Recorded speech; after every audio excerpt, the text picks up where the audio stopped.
सब कुछ प्रारब्ध के अनुसार ही हुआ है, तो कोई नया कर्म जैसे अभी आप समझ ही नहीं पा रहे हैं ना। सब कुछ प्रारब्ध के अनुसार थोड़ी हो रहा है। हमने कब कहा सब कुछ प्रारब्ध के अनुसार हो रहा है? पुरानी फसल को केवल खाया जा सकता है, ऐसे ही पुराने कर्म केवल आके दुख सुख दे सकते हैं। दुख सुख केवल दे सकते हैं, आप भोगे ना भोगे, ये आपकी कला होगी। जैसे हमारी किडनी फेल है और हमने अपने जीवन को भगवान में समर्पित करके चित्त को प्रभु में लगा दिया है। डायलिसिस होता है, भयानक कष्ट की पीड़ाएं आती है, लेकिन उस समय हम कष्ट में नहीं होते हैं। कल डायलिसिस हुआ है, शाम के कुछ खाया पिया नहीं, तुम्हारे सामने बैठे 1 बजे रात्रि से दिनचर्या चलती है। आपको लग रहा है कि डायलिसिस मैन है?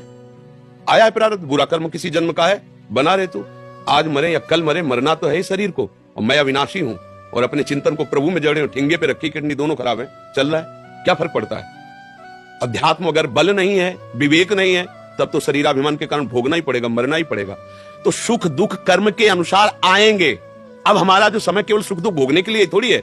हम नवीन कर्म करके ऐसी ऊंचाई पर बैठे जहां सांसारिक सुख दुख स्पर्श न कर पावे और हम परमानंद में निमग्न हो जाएं। ये पशु नहीं कर सकता, वो केवल प्रारब्ध के अनुसार चलेगा। हमारा मनुष्य जन्म है, हमें कर्म करने का अधिकार दिया गया है। ये केवल मनुष्यों में, देवताओं में भी नहीं है। इसलिए ये बात लेके बैठ जाना कि सब कुछ प्रारब्ध के अनुसार होगा, इसे मूर्खता कहते हैं, इसे प्रमाद कहते हैं। केवल मनुष्य शरीर में पुरुषार्थ है, जो देवता को भी अधीन कर सकता है और देवताओं के देव भगवान को भी अधीन कर सकता है। सुमीर